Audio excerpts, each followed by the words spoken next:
Nice, man. Right, so welcome everybody that is watching. Sorry we're a tiny little bit late. That's just how it is when it's Dakar time and everybody is rushing around and seeing what's happening.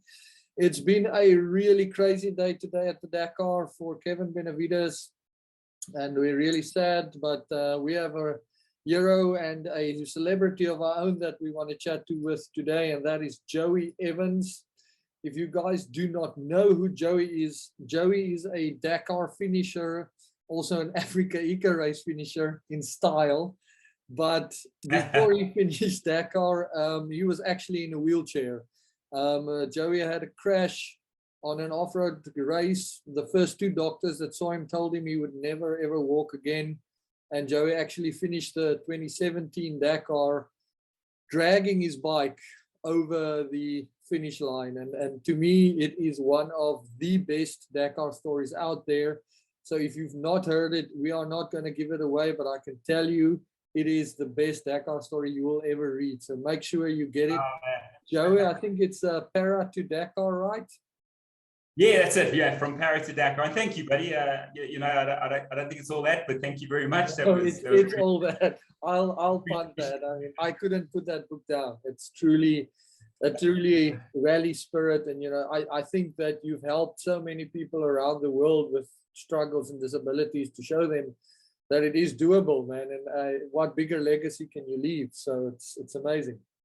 So it's good to hear. Thanks, man. Taking the time to write that. So, yeah, so to jump in, man, other than your 2017 Dakar, which I loved seeing, somebody asked me the other day on Facebook, what is my most memorable moment of all the Dakars? And it, for me, it was when you helped David Thomas in the chopper, you know, to catch that on a camera I mean, the raw emotion and just the feeling and everything was just so real, you know. So you're known for Dakar 2017, where you got ran, or your bike got run over by a truck. And then you made the huge waves in 2020 with a bunch of, or Greg Raw from South Africa joined you, Mike that I know from Rally Comp, and Lyndon and Matt Sutherland. And you guys, like, you know, you just made it like an absolute ultimate adventure. How was that? That was incredible, race, man? Oh, that was really, you know, like when I got back from Dakar, I didn't ever expect to do a big rally again.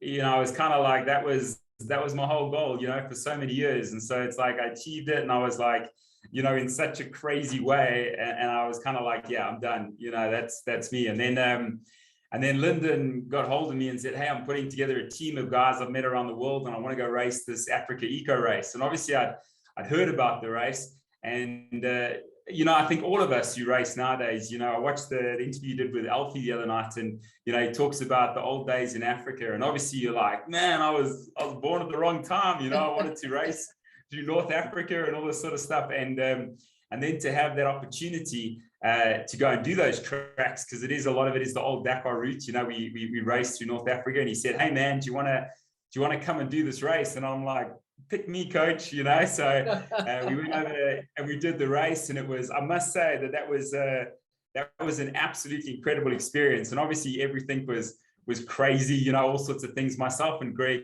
you know, Greg Roth, we rode together most of the race, which was super cool, because Greg had raced Dakar, I think it was back in 2013, if I remember, or 2012, and he finished Dakar then, and he was a little bit of a mentor, well, not a little bit, he was a big mentor to me leading up to my Dakar, you know, asking him lots of questions. And so to go and race next to him in North Africa, and we got stuck out at night the one time in the middle of Mauritania. You know, it was close to Mali, you know, kind of near the border of Mali, and it's the middle of the night, and we're in the desert, the two of us, and, you know, those bikes stop and they go dim, and it's quiet and stars, and it was just, man, it was incredible. So yeah, fantastic opportunity. Cool, man. Tell me, what was the feeling between Dakar and Africa Eco Race like, as far as toughness? I mean, I saw Mauritania was an absolute nightmare, but if you have to compare the two, which two would you say, which one is tougher? Look, they're very different races. You know, if I look at it, Probably the best way to explain it from my point of view, having raced both of them, but also remember that like I raced South America, not Saudi, and all of these races, you have tougher years and easier years, and it all depends on weather and how many stages get cancelled, and there's so many variables. It's very difficult to compare. So the only comparison I can do is between my Dakar and my Africa Eco, if that makes sense. I take it that with that caveat, yeah, definitely. Yes, yeah. So cool. So for me, the Dakar in South America, that was way tougher for me. Okay. It rained. I don't know if when you chatted to Bart the other night, he spoke about the race where it rained and it was all mud, and that was my Dakar. So that was a crazy one for me. And that was really, really tough. And as you'll know, from reading the book and stuff, it was obviously 13 days in total with the rest day. And I finished in the light twice. So all the rest, I finished at night. I finished after midnight 3 times. So one was at 3:30 in the morning, one was 2:15, and one was like at 12:30 or something. So it was hell. And we started every morning at 4 a.m. So it was I really did. That was by far the hardest race, or anything to do with a motorbike I've ever done in my life. Bar none, absolutely. Africa Eco was very different. We start a little bit later in the morning. You don't feel so pressured by all the rules and all the little things you can go out with. There's more of a feeling of the guys want you to get to the end, as opposed to trying to really just kind of hammer you. And so that was it. But the best way to describe the 2 races, if you take the original Dakar in Africa, that race no longer exists, anywhere in the world. Obviously, as soon as we move to South America, it's a different race in essence. So the way I see it is, you had this original Dakar, and then it kind of split, and Africa Eco race went more the route of, sleeping in a tent, being in a bivouac in the middle of the desert. Yeah, with no fence around it, where you're interacting with locals and that kind of stuff. And it's not as like, it hasn't gone as pro and all that sort of stuff. Whereas the Dakar that's now in Saudi Arabia, that one's gone just higher and higher level. The caliber of the riders every year. I mean, every year you're like, geez, can these guys get any faster and any more pro? And it's like, it's really gone like top end, just really this incredible, magnificent race, and so they're both incredibly beautiful races, but very different races. If that makes sense. Totally.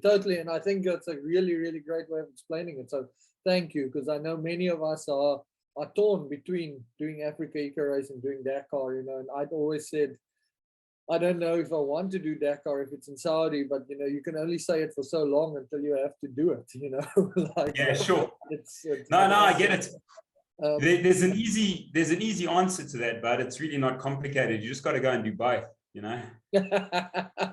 Well, if we sell enough books, we can get you to sponsor us. And, there you go.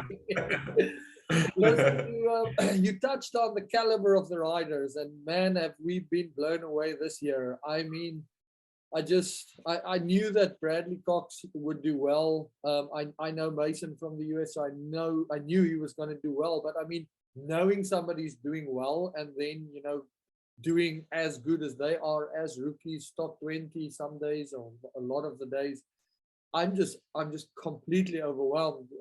What's your thought on what's happening, let's say, to the sport in general, and with the young guns like coming in? Yeah, for sure, man. I've got to be honest that I'm not the kind of guy that watches a lot of TV, and I find when I watch sports and stuff on TV, I struggle, because I don't want to be the guy watching. I want to be the guy playing, the guy riding. And so I tend not to be one of these guys that super tracks everything. Obviously I'll track guys that I enjoy, obviously I like supporting the South African guys, and with Brian doing so well in the cars, for instance, it's cool to follow him and see how he's doing. And then, like Ross, for instance, man, I love, following on with him. And now obviously Brad coming through, it's super cool. And then to see the guys in Malimoto, Sharon's doing good. And, it's just, all the guys, and obviously Willem, when he went, from Uppington, that was cool, because I'd raced with him at at Amageza. And so, there's so many of these kind of things that it's great to watch, and I love watching the guys. But this year, one of the big ones for me is firstly to watch Walter. Walter raced in 2017 with me, Walter to Blanche, and sadly he didn't finish that year. Was he at the Dakar with you in 2017? I know he's been there. I didn't know he was there with you. Okay, that's awesome. Oh man, no, there's a big story behind that. So I won't go into all the details, but we were on the same team, both with Bash trucks, and he went out on day 4. He had a mechanical up in the dunes at high altitude in Bolivia, and it was, man, I was gutted for him because we we're on the same team. We're eating breakfast together every day. We've spoken. I went to Swaziland and rode with him training and all this sort of stuff. So we're living our same dream. And for him to go out in that kind of fashion was terrible. And it took him, like, I think nearly 2 days, riding through the night to catch back up with a race with a taxi, because you get pulled out of the race and you get taken back to his bivouac. But that Dakar machine has moved on. So he rode through the night through South America and I said to him, you should just go to the finish in Buenos Aires and wait for Cristal, his girlfriend at the time, and just go and, enjoy it at the end, forget about, Dakar, get your plans ready for the next one and stuff. And he was like, no, I'm staying it out with the team. I'm going to stick with the team to the end. And that day when I was run over by the car, he got in at 2:15 in the morning.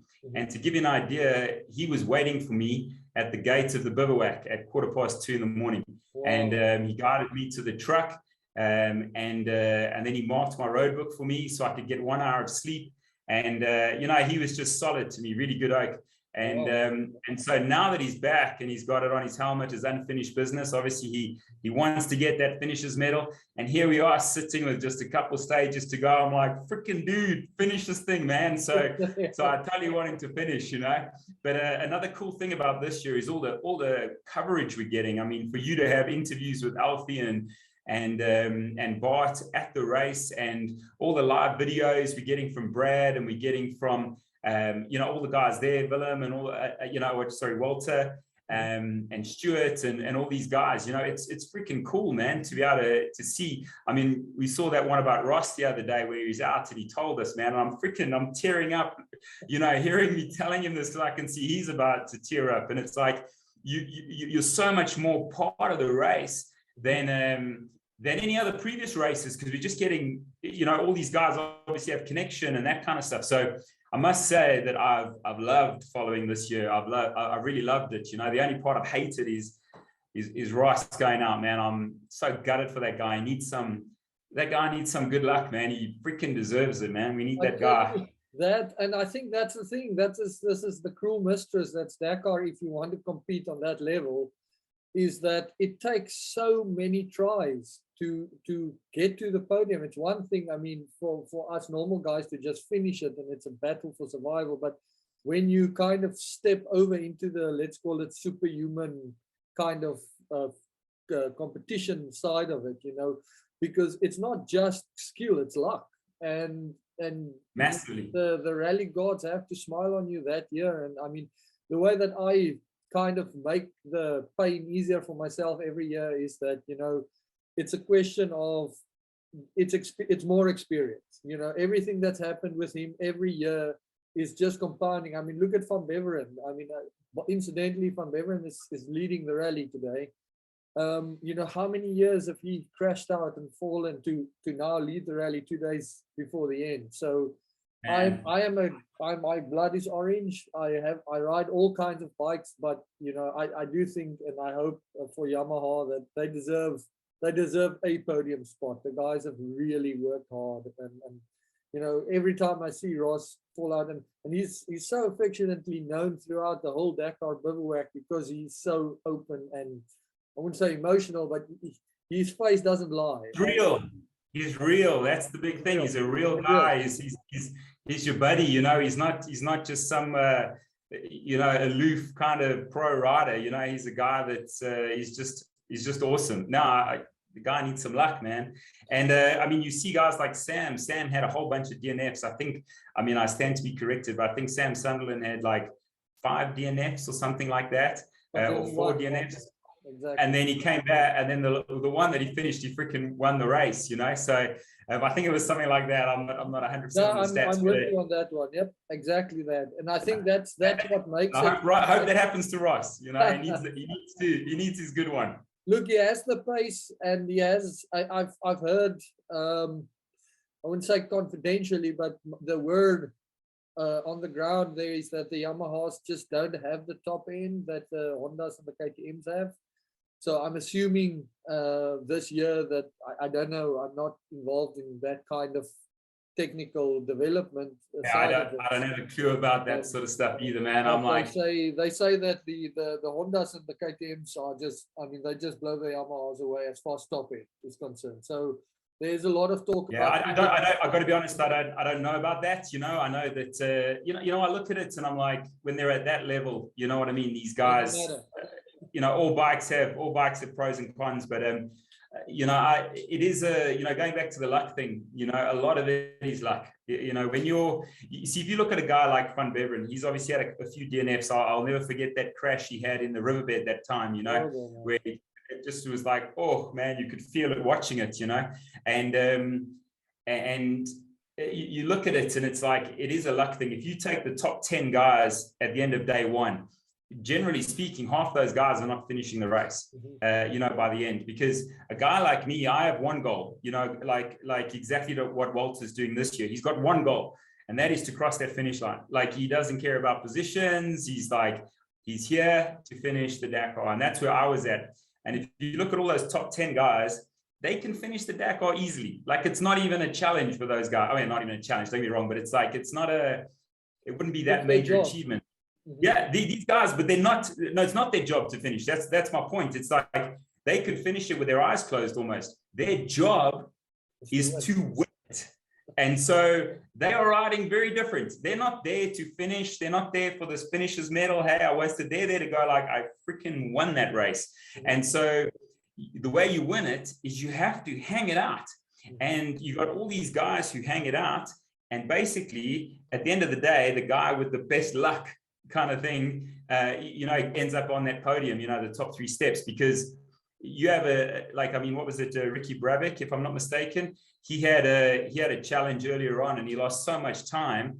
Yeah, I think they were a whole group together that they lost almost an hour, and I mean, everybody in that group never recovered.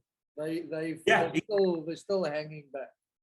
Yeah, if you took that time off their times, they'd all be the top guys right now. But it was that little bit of bad luck. It's that little bit of like where you started, where you happened to finish on the time trial means you were at this point in the pack. And when you're at that point, the tracks were this way and it looked like, you know what I mean? There's so many things, and obviously with bikes breaking down and hitting a rock in just a certain way, like what happened to Brad. If he hit the tank on the other side, he would have carried on riding and no problem.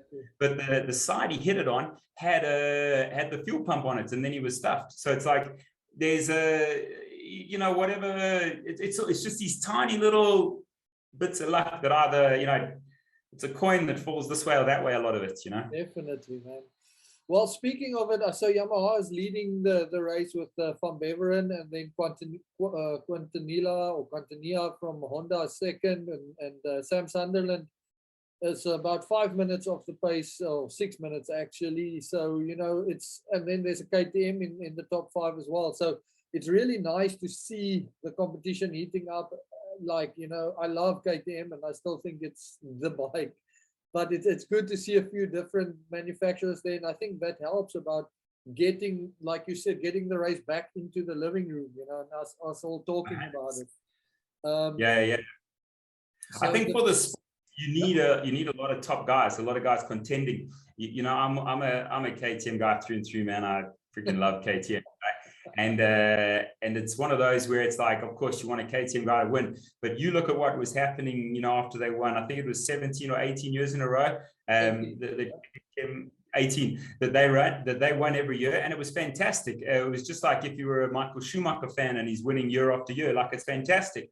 But it's not always the best for the sport. But you don't want them to drop their level. You want the other guys to bring it. You know what I mean? So the last couple of years to see the guys bringing it is fantastic, because it's now a fight worth watching. You know what I mean? And so Just another level. I'm not sure if you're aware, but Sam Sunderland, I'm pretty sure they're married, or his partner at least, but I think they're married. He's married or partners with Adrian van Beveren's sister, and they've got a child together. So Adrian van Beveren and Sam Sunderland are basically brother-in-laws. So you can imagine Sam's got one win under his belt. Adrian's currently leading, sure, and knowing Sam a little bit, there's going to be plenty banter in that bivouac every night about this, and he needs to even the score there, or else he's going to live with the rest of his life. Look, and so Van Beveren knocked Sam off the top spot a few days ago, and I mean, we've got 2 stages left, and it's going to go back to the old days. I mean, when Dupre and Coma was racing, and it was like head and head. I mean, I remember watching, what was it, Super Sport or whatever, and these guys would it would be flat out to the finish, because it was just, that was the competition. And I think 2022 is going to bring that level of competition back, and I think it's going to be. I watch every day. I'm like, okay, what's going to happen now? Whereas with other years, you kind of towards the end, you knew who the winner was, so you're like, oh yeah, I'll check. So. No, I think this one's definitely going out to the last day, which is awesome. But from a rider point of view, for those guys, this is it's pressure, man. It's tough. And you can see it on those videos that you talked about. I mean, the guys they move, and I mean, who wouldn't be? I mean, you would know. I mean, you're just there. You're just kind of on autopilot, I'm assuming. Give us a bit more insight as to, what does those last 2 or 3 days feel like? Do you pray for the end, or are you like, this is the best experience in the world and I want it to carry on? Like, where are you after 10 days of racing, man?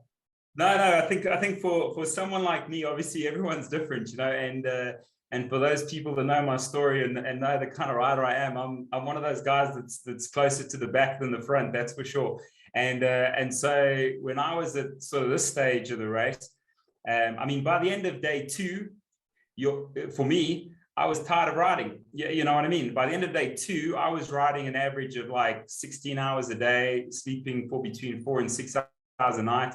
2-3 days in, I'm broken, man. I'm done. I'm like, and then the next 9 days is all like, in your head, and just suck it up and keep trying to get through it. So certainly at this point in the game, I was counting down. I'd torn ligaments in my knee on day 4. I tore the ligaments inside of my knee. So I had my knee strapped, and I'm really struggling with that, and I'm just trying to hack my way through the race, from day 4. So by the time I hit sort of day 9 and 10, I was just done, man. I was so done. And obviously on day 11 was when I got hit by the car, and then I ended up, having one of the longest days of my life. And so it was.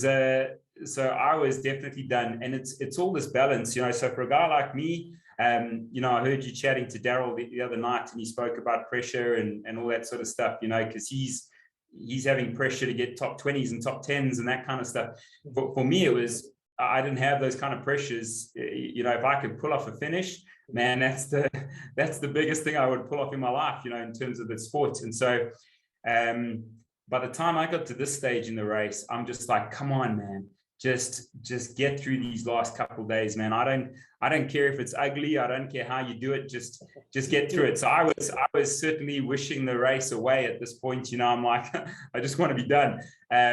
And you realize, because you've seen guys go out, every day, for the last 10 days or whatever.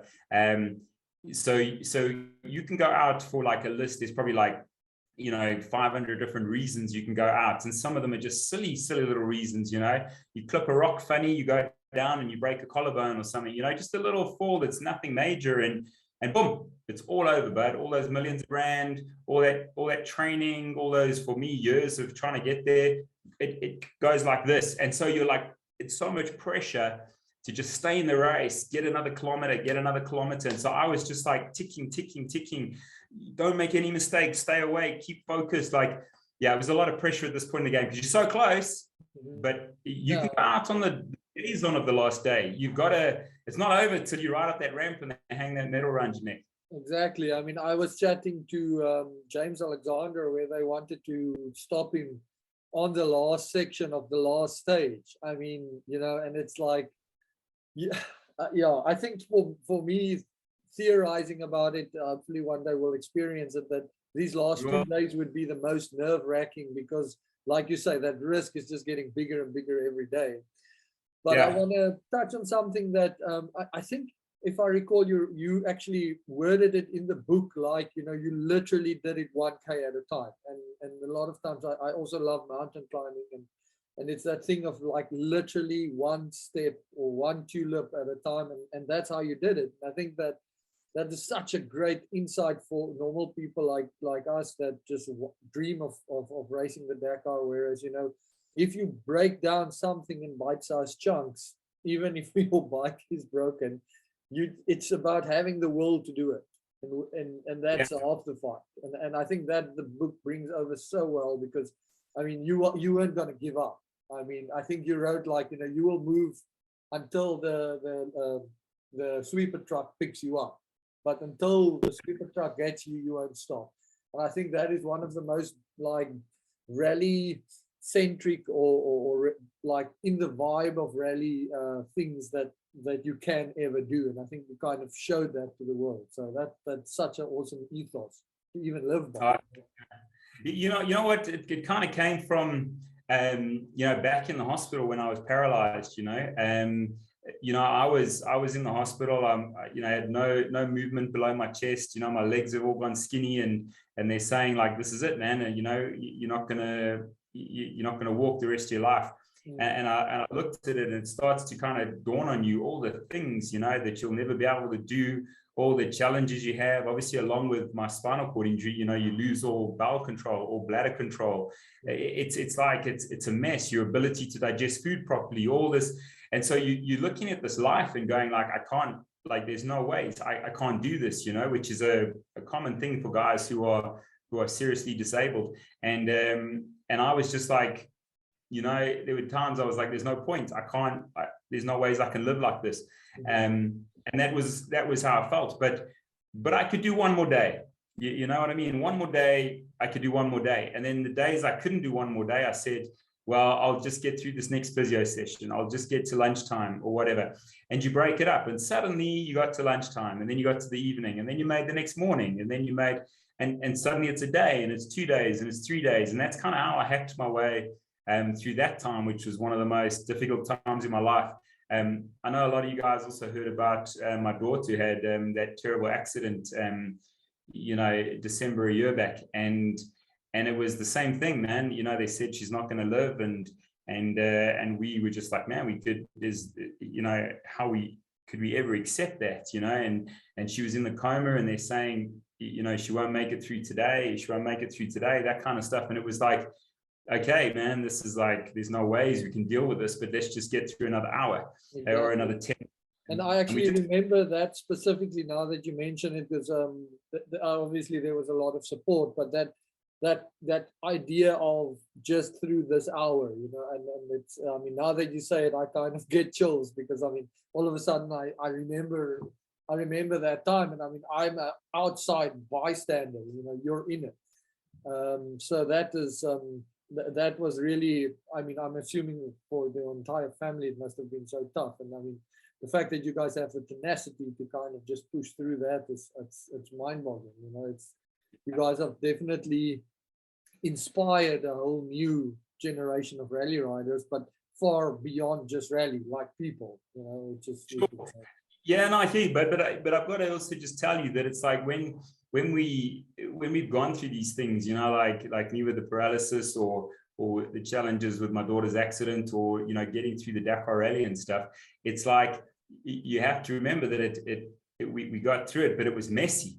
You know what I mean? If I take the rally, it was, I was falling, I was, it was a mess. It was like I was hacking my way along. There were times I was crying in my helmet. There was, you know what I mean? It's not, it was messy. It's not what you see on Facebook, It wasn't the blockbuster, yep. And so, and it was, it was the same when I was in hospital. It was the same with my daughter's accident. We're not like super strong every day and pushing through and stuff. There's times you cry and you go like, I can't do this. And then there's Other days you just get up and you're like, freaking bring it, man. And it's like, so it's ups and downs, and it's messy and things. And you know, you mentioned James just now, and it was like, you know, I know his was messy as well. And it is, you know, you just kind of hack your way through every day. And so, yeah, I mean, it's like when you're at the back of that race, it's not pretty, you know, it's not like the photos you see from the helicopter with the guys at the front wheeling through the dunes. You know, you've dropped your bike for the 13th time, you've dug it out the sand so many times that day. You've, you know, it's messy, man. It's ugly, and but it's like, man, it doesn't matter as long as you get to the end. More. Yeah, and then you go back for more. So, listen, man. Well, as far as I know, it's going better with your daughter, so that's great. We're all very happy. We're running towards the end of our time. I just wanted to quickly chat about the idea of, you obviously got hit by a car in the Dakar itself. And if I remember the story, you kind of saved yourself, and you kind of surrendered your bike, and the car just kind of literally drove over your bike. You know, and we've seen a lot of that this year, maybe accidental stuff happening. But I mean, it is rally, it is hard, it's a fast sport. And I mean, the organizers try and do what they can. But just give us a bit of insight on, I mean, these things, somebody told me those trucks are like, you know, they're almost faster than the cars. You know, they're going like flat out, and they just don't stop for anything. So what's your feeling on the, let's say, cars and bikes being together? Are we wanting to move towards something where we split the two, or do we keep it the way that it is and kind of just live with it? Where do you stand on those kind of issues? Yeah, man. Obviously, so my setup was, just to quickly give you, because you mentioned it was a truck in the beginning, it was a car that went over my bike. So I was on a 2-split trail. There were ruts, so they weren't like, they were really deep with a steep middle Mariki full of fish. I was in the left-hand lane, and suddenly my alarm went off. I looked behind me expecting to see the guy like 200 meters back or whatever, because they normally give you space, but he's right on me, and I turned that bike to try and get out the way. But right where I was, that rut was deep. That front wheel dragged up against the inside of the rut. I'd already committed my weight, and this guy was right on me, and I couldn't, you know, I was already going off the bike, and I basically did like a bit of a crash / like jump or separate from the bike. And as I did, he just missed me and went straight over the bike. And if I'd fallen the other way, you know, like as in into the right-hand track as opposed to out of the tracks, he would have gone straight over me. You know, he didn't stop, he didn't slow down. He was just on it. But obviously I was in fish. So this is one of these things where I know that entire story from my side, and it was freaking horrible, man. It was terrible, you know, and I felt so wronged and all that sort of stuff. But at the same time, I'm old enough and mature enough to realize that I don't know what he saw. You know, I don't know how much he could see. He might have thought that I was another 100 meters ahead, and because that fish just hangs in the air, and you know what I mean? So he may well have known and just been really careless. He may not have known. I have no idea what he saw or what he could see or anything like that. So not for you, or did he carry on riding? So with my situation, he stopped, you know, probably about 20, 30 meters away. My bike is in the track. I'm lying on the floor next to it. By that point, I was like onto my knees, and I'm seeing this bike just destroyed, and I couldn't believe it. And the guy stopped, but it was a bit of vegetation, so he stopped. He couldn't turn around anywhere or anything, but he stopped in the track. He could have pulled off the track, but he was in the track. And the navigator stood out, and he went like this kind of thing. But the navigator's still next to the car. He hasn't like come back to me. He's just kind of gone out and gone, hey, you're you know, kind of thing. And I was like, no, you know, I'm obviously like, dude, you know, I said some words that are not in the Bible. And then what he did is he got back in the car and off he went. Now I'm in a situation where I've just crashed, you know, I've landed on the floor. I've got torn ligaments in my knee. It is a nightmare for me to try and pick that bike up. And obviously I've got weak legs already because of the spinal cord injury. And now I've got this crashed bike where the back wheel doesn't turn because the whole exhaust is everything, and it's in the middle of the track. And obviously you've got more cars and trucks coming and things. And so he left me in this like terrible situation. Now, like I said, I don't know what he saw. I don't know where he was at. and obviously, you know, we saw incidents on this race, and obviously Janelle, he got a lot of stick about a couple of incidents. The one, obviously, we all saw the video of, well, but we didn't see the other one. But that's what I was going to say. So we saw the video, but we saw that much of the video. You know what I mean? We don't know what happened all the way up that climb. If that rider was in front of him the whole time, and you know, and he couldn't get past, or he was being super inconsistent. Like we don't know the full story. What happened? Yeah. And we probably never will. It's just because you're not there. Exactly, and that's one of the things I wanted to touch on. You know, like I saw comments on my group. You know, I'm talking when I was at Dakar, and guys would say something, and someone would like assume that's right and make a comment on an assumption and that kind of stuff, and it would kind of like take this whole route based on a little bit of evidence that wasn't really true in the first place. You know, it was like a misunderstanding or something, and suddenly assumption on assumption on assumption. And so the one thing I must say is that when we're watching, you know, on YouTube and we're watching on DSTV and stuff, we get like this tiny little bit, you know what I mean? And we get one point of view, you know, we don't know everything around it. So, and I must say, I must speak for myself as well, that you got to like, you know, your immediate reaction is go like, what the freak, you know, but it's like, you got to kind of like, you don't know everything and you see a little bit. We saw with the second incident with Janelle, when they gave the things of like the timing of what happened and stuff, you understand there was like no way he could have known, you know.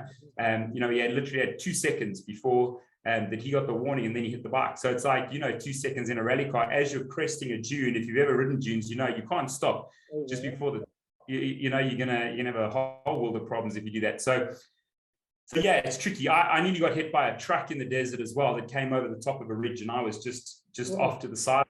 And so there was, you know, there's these kind of things. So tricky, you know. You know, my gut feel is, you know, obviously, I do feel though, if a car knocks a biker off, I think the car should stop, and I think either the driver or navigator should check on the guy and pick up the bike, you know, because if that guy's just crashed or just got hurt, like pick up the bike, get him off the track, make sure the dude's safe. And maybe get a kind of verbal, because I mean, especially like you've just said, like and explained, is like in that moment, there's so much going on, like kind of like, and any of us that's come across somebody that's fallen, you know, you give them a car. So maybe look at a rule or a way of saying like, look, you go to the guy, you actually check him in his eyes, and you be like, okay, bro, like, are you okay? Instead of like waving at each other and carrying on. And that might be something we see going forward.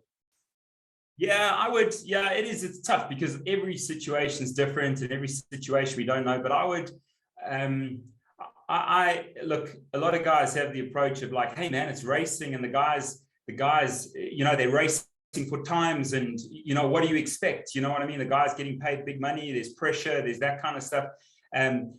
You know, generally those are the guys who've never ridden a motorcycle, you know, in the desert with cars and trucks behind them, you know, because all those guys on bikes, their dads, their sons, their brothers, their mates of ours, their, you know what I mean, daughters, moms, you know, whatever, these are real people. And so I'm very much like a human factor over results. And yeah, it's a dangerous race, but you know, we don't have to be like that kind of thing, you know. So I would like to see if a car does hit a biker, because when a car hits a biker, like even on the video that we saw and stuff, like we don't know what he could see. We don't know if he thought he was going to miss him or what, you know what I mean? There's so much.